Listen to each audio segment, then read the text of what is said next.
تدبر قرآن امین احسن اصلاحی سورۃ البقرہ آیات 63 تا 82۔ آگے کا مضمون، آگے بنی اسرائیل کو ان تمام عہد شکنیوں کی یاد دہانی کی جا رہی ہے جن کے وہ ابتدا سے خدا کی شریعت کے معاملے میں مرتکب ہو رہے ہیں، اور اس سے مقصود اس امر کو واضح کرنا ہے کہ کیوں وہ اس بات کے مستحق ہیں کہ اللہ تعالیٰ ان کو امامت کے منصب سے معزول کرے اور ان کی جگہ ایک دوسری امت کو اٹھائے جو اس کی شریعت کو از سر نو تازہ صورت میں دنیا کے سامنے پیش کرے اور اس کو قائم کرے۔ یہ سلسلہ آگے دور تک جاتا ہے جس کے بیچ بیچ میں کئی نئی برپا ہونے والی امت یعنی مسلمانوں سے مناسب موقع خطابات بھی ہیں، لیکن یہ خطاب ضمنی ہیں، اصل خطاب یہود ہی سے ہے، اور مقصود جیسا کہ ہم نے اشارہ کیا ہے یہود کی فرد قرارداد جرم کو پوری تفصیل کے ساتھ ان کے سامنے رکھ دینا ہے۔ اعوذ باللہ من الشیطان الرجیم، بسم اللہ الرحمن الرحیم۔ وَإِذْ أَخَذْنَا مِيثَاقَكُمْ وَرَفَعْنَا فَوْقَكُمُ الطُّورَ خُذُوا مَا آتَيْنَاكُمْ بِقُوَّةٍ وَاذْكُرُوا مَا فِيهِ لَعَلَّكُمْ تَتَّقُونَ ثُمَّ تَوَلَّيْتُم مِّن بَعْدِ ذَلِكَ فَلَوْلَا فَضْلُ اللَّهِ عَلَيْكُمْ وَرَحْمَتُهُ لَكُنتُم مِّنَ الْخَاسِرِينَ وَلَقَدْ عَلِمْتُمُ الَّذِينَ اعْتَدَوْا مِنكُمْ فِي السَّبْتِ فَقُلْنَا لَهُمْ كُونُوا قِرَدَةً خَاسِئِينَ فَجَعَلْنَاهَا نَكَالًا لِّمَا بَيْنَ يَدَيْهَا وَمَا خَلْفَهَا وَمَوْعِظَةً لِّلْمُتَّقِينَ وَإِذْ قَالَ مُوسَىٰ لِقَوْمِهِ إِنَّ اللَّهَ يَأْمُرُكُمْ أَن تَذْبَحُوا بَقَرَةً قَالُوا أَتَتَّخِذُنَا هُزُوًا قَالَ أَعُوذُ بِاللَّهِ أَنْ أَكُونَ مِنَ الْجَاهِلِينَ قَالُوا ادْعُ لَنَا رَبَّكَ يُبَيِّن لَّنَا مَا هِيَ قَالَ إِنَّهُ يَقُولُ إِنَّهَا بَقَرَةٌ لَّا فَارِضٌ وَلَا بِكْرٌ أَوَانٌ بَيْنَ ذَلِكَ فَافْعَلُوا مَا تُؤْمَرُونَ قَالُوا ادْعُ لَنَا رَبَّكَ يُبَيِّن لَّنَا مَا لَوْنُهَا قَالَ إِنَّهُ يَقُولُ إِنَّهَا بَقَرَةٌ صَفْرَاءٌ فَاقِعٌ لَّوْنُهَا تَسُرُّ النَّاظِرِينَ قَالُوا ادْعُ لَنَا رَبَّكَ يُبَيِّن لَّنَا مَا هِيَ إِنَّ الْبَقَرَةَ شَابَهَ عَلَيْنَا وَإِنَّا إِن شَاءَ اللَّهُ لَمُهْتَدُونَ قَالَ إِنَّهُ يَقُولُ إِنَّهَا بَقَرَةٌ لَّا ذَلُولٌ تُثِيرُ الْأَرْضَ وَلَا تَسْقِي الْحَرْثَ مُسَلَّمَةٌ لَّا شِيَةَ فِيهَا قَالُوا الْآنَ جِئْتَ بِالْحَقِّ فَذَبَحُوهَا وَمَا كَادُوا يَفْعَلُونَ وَإِذْ قَتَلْتُمْ نَفْسًا فَادَّارَأْتُمْ فِيهَا وَاللَّهُ مُخْرِجٌ مَّا كُنتُمْ تَكْتُمُونَ فَقُلْنَا اضْرِبُوهُ بِبَعْضِهَا كَذَٰلِكَ يُحْيِي اللَّهُ الْمَوْتَىٰ وَيُرِيكُمْ آيَاتِهِ لَعَلَّكُمْ تَعْقِلُونَ ثُمَّ قَسَتْ قُلُوبُكُم مِّن بَعْدِ ذَٰلِكَ فَهِيَ كَالْحِجَارَةِ أَوْ أَشَدُّ قَسْوَةً وَإِنَّ مِنَ الْحِجَارَةِ لَمَا يَتَفَجَّرُ مِنْهُ الْأَنْهَارُ وَإِنَّ مِنْهَا لَمَا يَشَّقَّقُ فَيَخْرُجُ مِنْهُ الْمَاءُ وَإِنَّ مِنْهَا لَمَا يَهْبِطُ مِنْ خَشْيَةِ اللَّهِ وَمَا اللَّهُ بِغَافِلٍ عَمَّا تَعْمَلُونَ أَفَتَطْمَعُونَ أَن يُؤْمِنُوا لَكُمْ وَقَدْ كَانَ فَرِيقٌ مِّنْهُمْ يَسْمَعُونَ كَلَامَ اللَّهِ ثُمَّ يُحَرِّفُونَهُ مِن بَعْدِ مَا عَقَلُوهُ وَهُمْ يَعْلَمُونَ وَإِذَا لَقُوا الَّذِينَ آمَنُوا قَالُوا آمَنَّا وَإِذَا خَلَا بَعْضُهُمْ إِلَىٰ بَعْضٍ قَالُوا أَتُحَدِّثُونَهُم بِمَا فَتَحَ اللَّهُ عَلَيْكُمْ لِيُحَاجُّوكُم بِهِ عِندَ رَبِّكُمْ أَفَلَا تَعْقِلُونَ أَوَلَا يَعْلَمُونَ أَنَّ اللَّهَ يَعْلَمُ مَا يُسِرُّونَ وَمَا يُعْلِنُونَ وَمِنْهُمْ أُمِّيُّونَ لَا يَعْلَمُونَ الْكِتَابَ إِلَّا أَمَانِيَّ وَإِنْ هُمْ إِلَّا يَظُنُّونَ فَوَيْلٌ لِّلَّذِينَ يَكْتُبُونَ الْكِتَابَ بِأَيْدِيهِمْ ثُمَّ يَقُولُونَ هَٰذَا مِنْ عِندِ اللَّهِ لِيَشْتَرُوا بِهِ ثَمَنًا قَلِيلًا فَوَيْلٌ لَّهُم مِّمَّا كَتَبَتْ أَيْدِيهِمْ وَوَيْلٌ لَّهُم مِّمَّا يَكْسِبُونَ وَقَالُوا لَن تَمَسَّنَا النَّارُ إِلَّا أَيَّامًا مَّعْدُودَةً قُلْ أَتَّخَذْتُمْ عِندَ اللَّهِ عَهْدًا فَلَن يُخْلِفَ اللَّهُ عَهْدَهُ أَمْ تَقُولُونَ عَلَى اللَّهِ مَا لَا تَعْلَمُونَ بَلَىٰ مَن كَسَبَ سَيِّئَةً وَأَحَاطَتْ بِهِ خَطِيئَتُهُ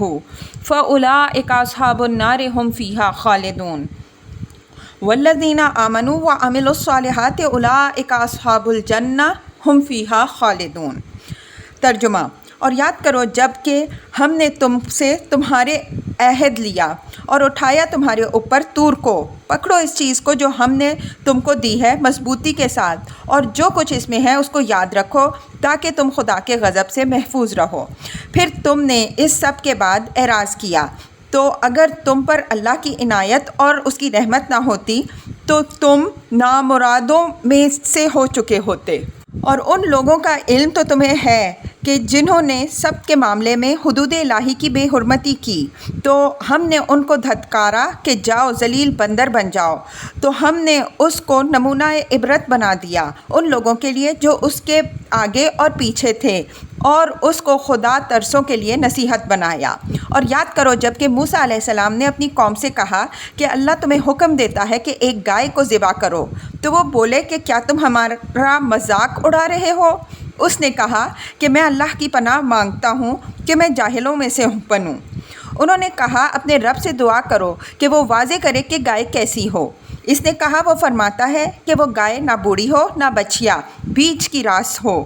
تو کرو جو تمہیں حکم دیا جا رہا ہے۔ بولے اپنے رب سے دعا کرو کہ وہ واضح کرے کہ اس کا رنگ کیا ہو۔ اس نے کہا وہ فرماتا ہے کہ وہ سنہری رنگ ہو، شوخ رنگ، دیکھنے والوں کے لیے دل پسند۔ بولے اپنے رب سے دعا کرو کہ اچھی طرح واضح کر دے کہ وہ کیسی ہو، اس لیے کہ گایوں کے امتیاز میں گھپلا ہو رہا ہے،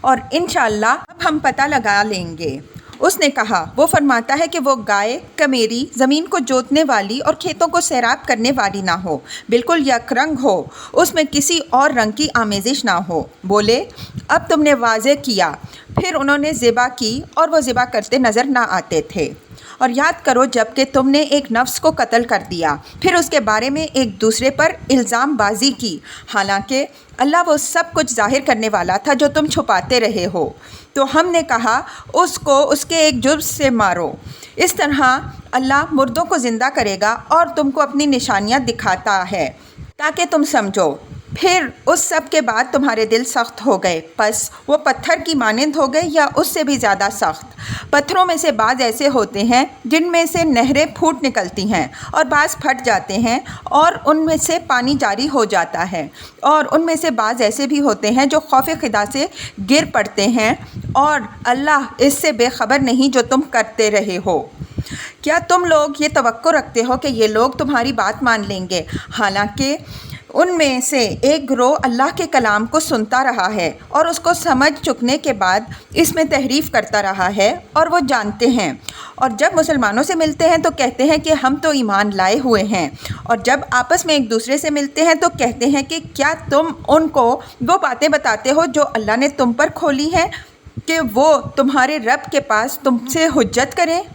کیا تم سمجھتے نہیں؟ کیا انہیں نہیں معلوم ہے کہ اللہ جانتا ہے جو کچھ وہ چھپاتے ہیں اور جو کچھ وہ ظاہر کرتے ہیں؟ اور ان میں ان پڑھ ہیں جو کتاب الہی کو صرف اپنی آرزوؤں کا مجموعہ خیال کرتے ہیں، حالانکہ وہ صرف اٹکل کے تیر تکے چلاتے ہیں۔ بس ہلاکی ہے ان لوگوں کے لیے جو اپنے ہاتھوں سے شریعت تصنیف کرتے ہیں اور پھر دعویٰ کرتے ہیں کہ یہ اللہ کی جانب سے ہے تاکہ اس کے ذریعے سے تھوڑی سی قیمت حاصل کر لیں۔ بس ان کے لیے ہلاکی ہے اس چیز کے سبب سے جو ان کے ہاتھوں نے لکھی، اور ان کے لیے ہلاکی ہے اس چیز کے سبب سے جو وہ کماتے ہیں۔ اور وہ کہتے ہیں کہ ان کو دوزخ کی آگ نہیں چھوئے گی مگر گنتی کے چند دن۔ پوچھو کیا تم نے اللہ کے پاس اس کے لیے کوئی عہد کرا لیا ہے کہ اللہ اپنے وعدے کی خلاف ورزی نہیں کرے گا؟ یا تم اللہ پر ایک ایسی تہمت باندھ رہے ہو جس کے بارے میں تمہیں کچھ علم نہیں؟ البتہ جس نے کمائی کوئی بدی اور اس کے گناہ نے اس کو اپنے گھیرے میں لے لیا، تو وہی لوگ دوزخ والے ہیں، وہ اس میں ہمیشہ رہیں گے۔ اور جو ایمان لائے اور جنہوں نے بھلے کام کیے تو وہی لوگ جنت والے ہیں، وہ اس میں ہمیشہ رہیں گے۔ الفاظ کی تحقیق اور آیات کی وضاحت۔ وَإِذْ أَخَذْنَا مِيثَاقَكُمْ وَرَفَعْنَا فَوْقَكُمُ الطُّورَ خُذُوا مَا آتَيْنَاكُمْ بِقُوَّةٍ وَاذْكُرُوا مَا فِيهِ لَعَلَّكُمْ تَتَّقُونَ۔ موثق اور میثاق کے معنی عہد و پیمان کے ہیں۔ اس لفظ کی روح وثوق اور استحکام ہے، اس وجہ سے یہ خاص طور پر اس عہد و پیمان کے لیے استعمال ہوتا ہے جو کسی اہم معاملے کے لیے پورے شعور اور پورے احساس ذمہ داری کے ساتھ باندھا گیا ہو، اور جس کی وفاداری کا تاکید کے ساتھ اظہار و اقرار کیا گیا ہو۔ یہاں اس سے مراد وہ عہد ہے جو بنی اسرائیل سے تورات کی پابندی کا لیا گیا۔ شریعت الہی خدا اور بندوں کے درمیان ایک معاہدہ ہوتی ہے، اس وجہ سے اس کو میثاق سے تعبیر کیا جاتا ہے۔ سورہ اعراف میں اس میثاق کا حوالہ اس طرح آیا ہے: الم یؤخذ علیہم میثاق الکتاب اللہ یقولوا علی اللہ الا الحق ودرسوا ما فیہ والدار الآخرۃ خیر للذین یتقون افلا تعقلون والذین یمسکون بالکتاب واقاموا الصلاۃ انا لا نضیع اجر المصلحین وَإِذْ نَتَقْنَا الْجَبَلَ فَوْقَهُمْ كَأَنَّهُ ظُلَّةٌ وَظَنُّوا أَنَّهُ وَاقِعٌ بِهِمْ خُذُوا مَا آتَيْنَاكُمْ بِقُوَّةٍ وَاذْكُرُوا مَا فِيهِ لَعَلَّكُمْ تَتَّقُونَ اعراف آیات 169 تا 171 ترجمہ۔ کیا ان سے کتاب کے بعد میں میثاق نہیں لیا گیا کہ اللہ کی طرف نہیں منسوب کریں گے مگر حق بات، اور انہوں نے اس کو اچھی طرح پڑھا جو اس میں ہے، اور دار آخرت کی کامیابی ان لوگوں کے لیے بہتر ہے جو تقوی اختیار کریں۔ تو کیا تم سمجھتے نہیں؟ اور جو لوگ کتاب کو مضبوطی کے ساتھ پکڑیں گے اور نماز قائم کریں گے وہی لوگ مصلح ہیں، ہم مصلحوں کا اجر ضائع نہیں کرتے۔ اور یاد کرو جب کہ ہم نے ان کے اوپر پہاڑ کو اس طرح اٹھا لیا گویا وہ سائبان ہے، اور انہوں نے گمان کیا کہ وہ ان پر گر کر رہے گا۔ لو اس کو جو ہم نے تم کو دیا ہے مضبوطی کے ساتھ، اور جو کچھ اس میں ہے اس کو برابر یاد رکھو تاکہ تم خدا کے غضب سے محفوظ رہو۔ معاہدہ قرآن مجید اور تورات دونوں میں تصریح ہے کہ بنی اسرائیل کے سرداروں سے دامن قوم میں لیا گیا، اور اس وقت اللہ تعالیٰ کے حکم سے ایک سخت زلزلے نے پہاڑ کو ہلا دیا۔ اگر زلزلے کے وقت آدمی کسی اونچی دیوار کے زیر سایہ یا پہاڑ کے دامن میں بیٹھا ہو تو ایسا معلوم ہوگا کہ پہاڑ یا دیوار سائبان کی طرح سر پر لٹک رہے ہیں اور اوپر گرنا چاہتے ہیں۔ اس حالت کو قرآن نے طور کو ان کے سروں پر اٹھا لینے سے تعبیر کیا ہے۔ یہ پہاڑ ان کے سروں پر لٹکا دینا بنی اسرائیل کو معاہدے پر مجبور کرنے کے لیے نہیں تھا کہ اگر وہ یہ معاہدہ نہیں کرتے تو اس پہاڑ سے وہ کچل کر رکھ دیے جائیں گے۔ معاہدہ وہ قبول کرنا یا نہ کرنا ایک امر اختیاری ہے۔ دین کے معاملے میں اللہ تعالیٰ نے زبردستی اور جبر کو پسند نہیں فرمایا۔ یہ جو کچھ ہوا وہ محض اللہ تعالیٰ کی قدرت اور اس کے جلال کا ایک مظاہرہ تھا، تاکہ بنی اسرائیل اس بات کو یاد رکھیں کہ جس خدا کے ساتھ وہ شریک معاہدہ ہو رہے ہیں وہ کوئی کمزور اور بے اختیار ہستی نہیں ہے بلکہ اس کی قدرت بے پناہ ہے۔ معاہدہ کی پابندی کی شکل میں جس طرح دنیا اور آخرت دونوں میں اس کے انعامات کی کوئی حد نہیں ہے، اسی طرح اس کی خلاف ورزی کی صورت میں اس کے غضب کی بھی کوئی حد نہیں ہے۔ وہ طور جیسے عظیم پہاڑ کو ان کے سروں پر لٹکا سکتا ہے اور اس سے ان کو کچل کر رکھ سکتا ہے۔ خُذُوا مَا آتَيْنَاكُمْ بِقُوَّةٍ وَاذْكُرُوا مَا فِيهِ لَعَلَّكُمْ تَتَّقُونَ، یعنی اس تورات کو جو تمہارے لیے اللہ کا ایک عظیم عطیہ ہے پوری مضبوطی اور پوری عظمت کے ساتھ لو، اور زندگی کے تمام مراحل میں پورے استقلال اور پوری پامردگی کے ساتھ اس کے احکام اور اس کی ہدایات کو نبھاؤ۔ اس کے احکام نرم بھی ہے اور سخت بھی، نیز اس کی ذمہ داری یسر میں بھی ہے اور عسر میں بھی۔ اس وجہ سے کمزور ہاتھوں اور ڈھیلے ارادوں کے ساتھ اس کا حق ادا نہیں ہوگا، بلکہ اس کے لیے قوت اور عزیمت مطلوب ہے۔ وَاذْكُرُوا مَا فِيهِ، جو کچھ اس میں ہے اس کو یاد رکھو سے مراد احکام و ہدایات بھی ہیں، اور خاص طور پر وہ تنبیہات و تحدیدات بھی ہیں جو اس میثاق کی خلاف ورزی کے نتائج سے متعلق بنی اسرائیل کو سنا دی گئی تھیں۔ تورات میں بڑی تفصیل کے ساتھ ان کو آگاہ کر دیا گیا تھا کہ اگر وہ اس عہد پر قائم رہیں گے تو وہ زمین اور آسمان دونوں طرف سے خدا کا فضل پائیں گے، اور اگر انہوں نے اس کی ناقدری کی تو دنیا اور آخرت دونوں میں اس کی سزا بھی بڑی ہی سخت ہوگی۔ لعلکم تتقون سے مراد یہ بھی ہو سکتی ہے کہ تاکہ تم تقوی اختیار کرو، اس لیے کہ کتاب الہی کا اصل مقصد ہی راہ تقوی کی نشاندہی ہوتا ہے، لیکن ہم نے موقع کلام اور سیاق و سباق کی روشنی میں اس سے خدا کے قہر اور غضب سے بچنا مراد لیا ہے۔ ہمارا ذہن اس طرف اس وجہ سے گیا کہ اس سے پہلے ان کو خاص طور پر جیسا کہ ہم نے عرض کیا ان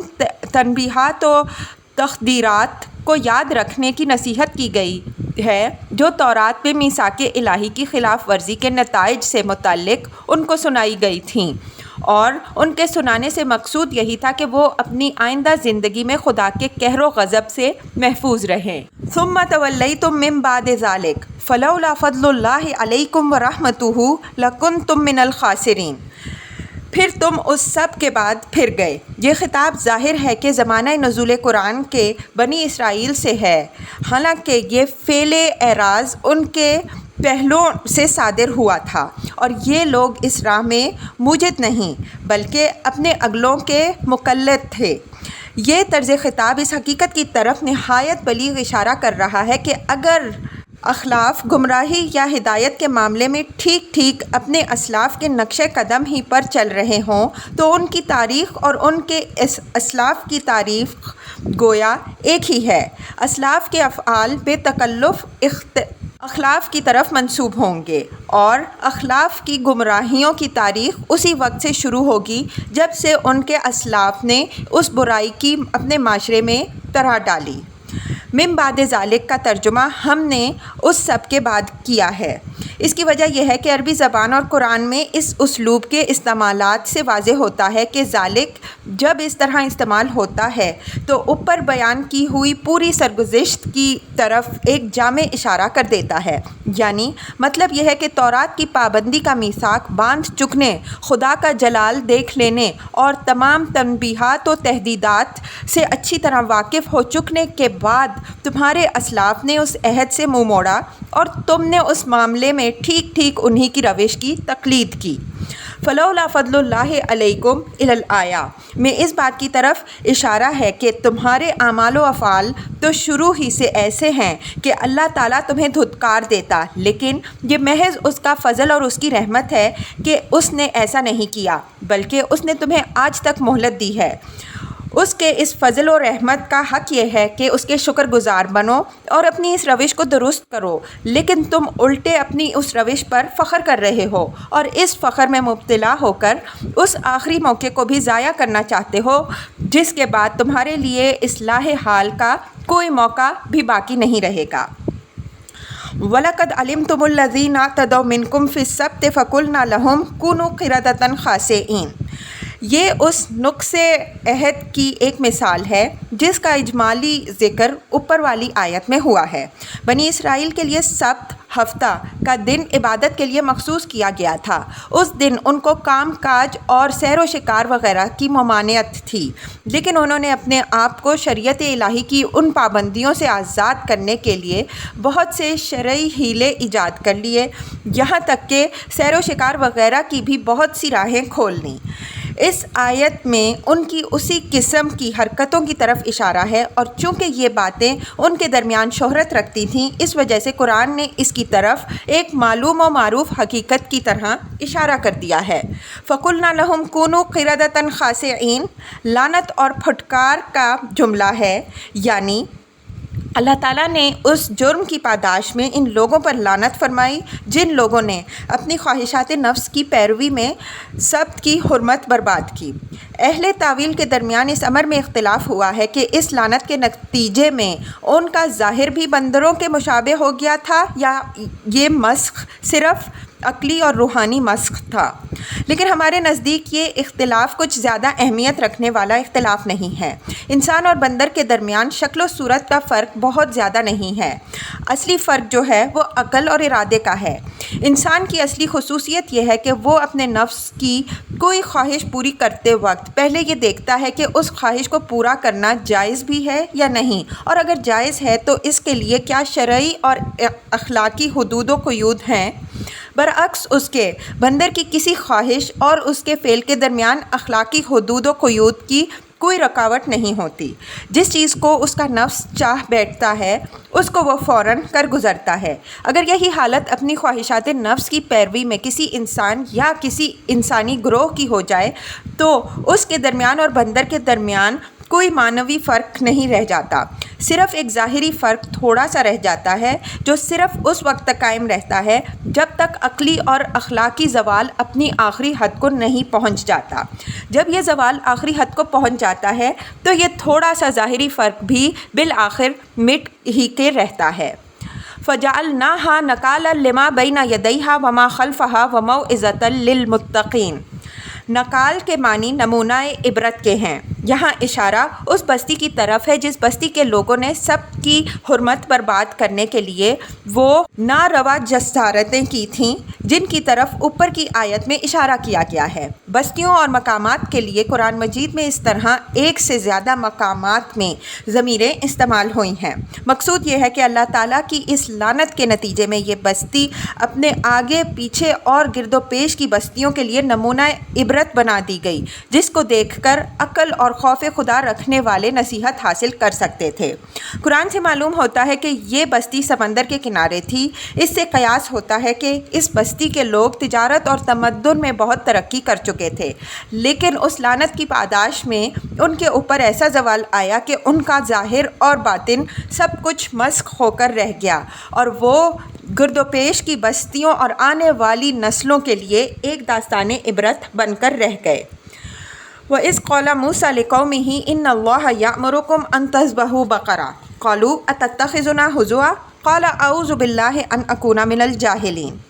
یہ یہود کے نقض عہد کی دوسری مثال بیان ہو رہی ہے، اور اس مثال کو بیان کرنے کے لیے قرآن نے یہ طریقہ اختیار کیا ہے کہ ایک ہی بات کو دو حصوں میں اس نے تقسیم کر دیا ہے۔ ایک حصہ اس امر کو واضح کرتا ہے کہ بنی اسرائیل کی ذہنیت شروع ہی سے شریعت الہی کے قبول کرنے کے معاملے میں کیسی ہیلا جویانہ اور فرار پسندانہ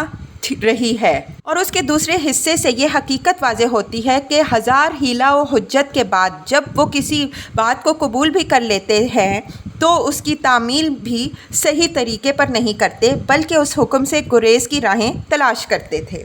اس چیز کو واضح کرنے کے لیے قرآن نے بنی اسرائیل کی تاریخ سے قسامہ کے ایک واقعے کو منتخب کیا ہے۔ قرآن مجید کے اشارات سے واقعے کی صورت یہ معلوم ہوتی ہے کہ بنی اسرائیل میں کوئی شخص قتل ہو گیا جس کے قاتلوں کا سراغ نہیں لگتا تھا۔ حضرت موسیٰ علیہ السلام نے اپنی شریعت کے قانون کے مطابق اس علاقے کے لوگوں کو جہاں قتل ہوا تھا یہ حکم دیا کہ وہ ایک گائے کی قربانی کر کے اس پر قسمیں کھائیں۔ ان لوگوں نے اول تو اس حکم کو ماننے ہی میں لے تو لال کیے، گائے کیسی ہو، اس کا رنگ کیسا ہو، عمر کتنی ہو، وغیرہ وغیرہ، لیکن بہزار دقت کسی طرح گائے ذبح کی بھی تو معلوم ہوتا ہے کہ قسم جھوٹی کھائی۔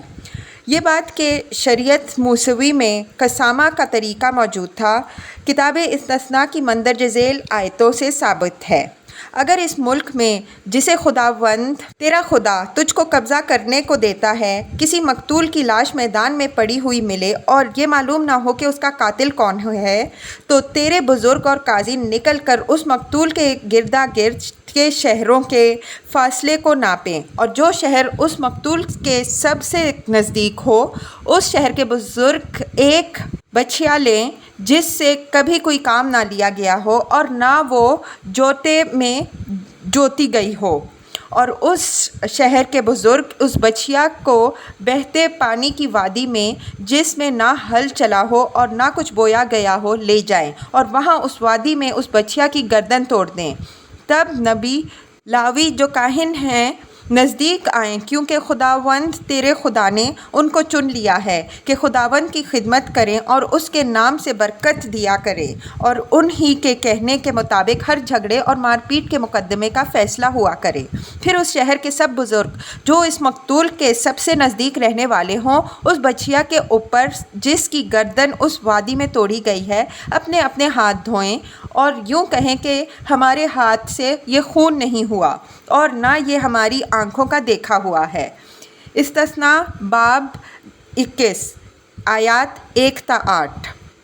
اتتخذنا ہزوا، بنی اسرائیل نے حضرت موسیٰ علیہ السلام کے اس حکم کو ایک مذاق تصور کیا۔ ان کی سمجھ میں یہ بات نہیں آئی کہ قاتل کا سراغ لگانے کے لیے بھی کوئی کارگر تدبیر ہو سکتی ہے، حالانکہ جہاں سراغ لگنے کی ساری راہیں بند ہوں وہاں اگر کوئی آخری تدبیر ہو سکتی تھی تو یہی ہو سکتی تھی کہ مقام قتل کے آس پاس کے سربراہ لوگوں کو جمع کر کے ان سے قسمیں لی جائیں اور قسم کو زیادہ سے زیادہ احترام اور تقدیس کا رنگ دینے کے لیے یہ قسم قربان کیے ہوئے جانور پر لی جائے۔ معاہدات اور قسموں کے معاملے میں زمانہ قدیم سے یہ رواج رہا ہے کہ یہ عموماً معبد کے سامنے انجام دیے جاتے تھے تاکہ فریقین جھوٹ اور منافقت سے احتراز کریں۔ بعض حالتوں میں یہ طریقہ بھی اختیار کیا جاتا تھا کہ قربانی کے جانور کا خون قسم کھانے والوں پر چھڑک کر ان سے قسم لی جاتی۔ ممکن ہے بنی اسرائیل کے ہاں بھی قسامہ کی صورت میں یہ شکل اختیار کی جاتی ہو، اگرچہ اوپر کے حوالے میں اس کا کوئی اشارہ نہیں ملتا۔ مولانا فراہی رحمۃ اللہ علیہ نے اپنی کتاب ایمان فی اقسام القرآن میں اس قسم کی بعض صورتوں کا ذکر کیا ہے۔ قال اعوذ باللہ ان اکون من الجاہلین۔ جہل کا لفظ علم کے مقابل میں بھی آتا ہے اور حلم یعنی دانش کے مقابل میں بھی۔ یہاں یہ حلم کے مقابل میں ہے، مطلب یہ ہے کہ میں اس بات سے خدا کی پناہ مانگتا ہوں کہ اللہ کے دین کے معاملے میں کوئی ہنسی مسخری کی بات کروں۔ یہ جو کچھ میں کہہ رہا ہوں یہ خدا کا حکم ہے اور اسی میں تمہارے لیے خیر و برکت ہے، یہ بات میں نے اپنی طرف سے نہیں گھڑی ہے۔ قالوا ادع لنا ربک یبین لنا ما ہی قال انه یقول انها بقرۃ لا فارض ولا بکر اوان بین ذلک فافعلوا ما تؤمرون۔ گائے کی قربانی کے حکم کے بعد یہ سوال جو بنی اسرائیل نے کیا یہ محض ان کے فساد مزاج کا پیدا کردہ تھا۔ فی الواقع یہ سوال پیدا نہیں ہوتا تھا۔ اگر ان کے مزاج بھی سلامت روی ہوتی تو وہ متوسط درجے کی کوئی گائے ذبح کر کے اللہ تعالیٰ کے حکم کی تعمیل کر سکتے تھے۔ اللہ تعالیٰ چونکہ اس ذہنیت سے واقف تھا جو اس سوال کے پس پردہ چھپی ہوئی تھی، اس وجہ سے سوال کا وہ جواب تو اس نے دے دیا جو ان کے اشتباہ کے دور کرنے کے لیے کافی تھا، یعنی کہ ایک گائے اپنی عمر کے لحاظ سے اوسط درجے کی ہو، لیکن ساتھ ہی یہ بھی فرما دیا کہ جو حکم دیا جا رہا ہے اس کی بے چون و چراں تعمیل کرو۔ اس قسم کے سوال کر کے نہ شریعت سے گریز کی راہیں تلاش کرو اور نہ اپنے لیے دین کی وسعتوں کو تنگ کرو۔ قالوا ادع لنا ربک یبین لنا ما لونھا قال انه یقول انها بقرۃ صفراء فاقع لونها تسر الناظرین۔ گائے کے رنگوں میں سنہرا اور زرد رنگ سب سے زیادہ دل پسند رنگ ہے۔ عرب شعراء اسی پسندیدگی کے سبب سے محبوبہ کے لیے بھی یہ صفت لاتے ہیں۔ فاقع کا لفظ اسی رنگ کی گہرائی اور شوخی کے لیے آتا ہے۔ اوپر کا سوال بھی اگرچہ غیر ضروری تھا، لیکن عمر کی ایک حد معین ہو جانے کے بعد تو گائے سے متعلق کسی سوال کی کوئی گنجائش سرے سے باقی ہی نہیں رہ گئی تھی۔ لیکن اس کے بعد انہوں نے رنگ سے متعلق سوال کر دیا، جس کے جواب میں اللہ تعالیٰ نے اس رنگ کی گائے متعین فرمائی جس رنگ کی گائے سب سے زیادہ خوش رنگ اور پسندیدہ سمجھی جاتی تھی۔ ظاہر ہے کہ اس سوال کے جواب میں سب سے زیادہ پسندیدہ رنگ ہی کی ہدایت ہونی تھی، لیکن اسی طرح کے سوالات ہیں جن کے ذریعے سے بنی اسرائیل نے اپنے آپ کو شریعت الہی کی وسعتوں اور رخصتوں سے محروم کر کے اس کو اسر و اغلال کا ایک مجموعہ بنا لیا۔ قالوا ادع لنا ربک یبین لنا ما ہی ان البقرۃ تشابہ علینا وانا ان شاء اللہ لمہتدون۔ قال انه یقول انها بقرۃ لا ذلول تصیر الارض ولا تسقی الحرث مسلمۃ لا شیۃ فیها قالوا الآن جئت بالحق فذبحوها وما کادوا یفعلون۔ رنگ کی وضاحت کے بعد بھی سوال کرنے والوں کی تشفی نہ ہوئی۔ انہوں نے مزید وضاحت چاہی تو ہدایت ہوئی کہ گائے کمیری نہ ہو، اس سے کھیتوں میں ہل چلانے اور پانی دینے کی خدمت نہ لی گئی ہو۔ مزید یہ ہدایت ہوئی کہ بالکل یک رنگ ہو، اس میں کسی اور رنگ کی آمیزش نہ ہو۔ اس طرح اپنے لیے گو نہ گو قیدیں اور پابندیاں بڑھوا چکنے کے بعد بولے کہ ہاں اب بات اچھی طرح واضح ہوئی۔ حق کا لفظ قرآن مجید میں کئی معنوں میں استعمال ہوا ہے۔ وہ چیز جس کا واقع ہونا قطعی ہو، قیامت کو اسی معنی کے لحاظ سے حق کہا گیا ہے۔ وہ چیز جو اخلاقی حیثیت سے واجب ہو، عدل کو اسی اعتبار سے حق کہا گیا ہے۔ وہ چیز جو جھگڑے اور اختلاف کے درمیان قول فیصل کی حیثیت رکھتی ہو۔ قرآن مجید کو حق کہنے کا ایک پہلو یہ بھی ہے۔ غایت اور مقصد کے مفہوم کے لیے بھی یہ لفظ قرآن مجید میں استعمال ہوا ہے۔ آسمان و زمین کی خلقت کو اسی معنی کے لحاظ سے بالحق کہا گیا ہے۔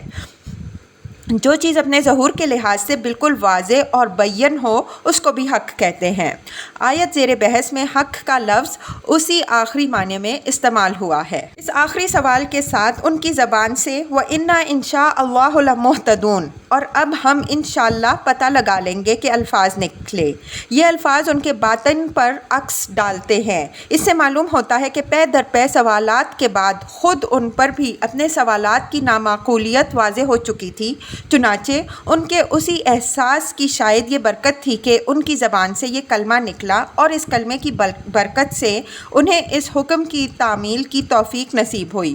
ورنہ جس ذہنیت کا ان کی طرف سے اظہار ہو رہا تھا اس سے تو نہیں تھی کہ وہ کبھی بھی اس حکم کی تعمیل کریں گے۔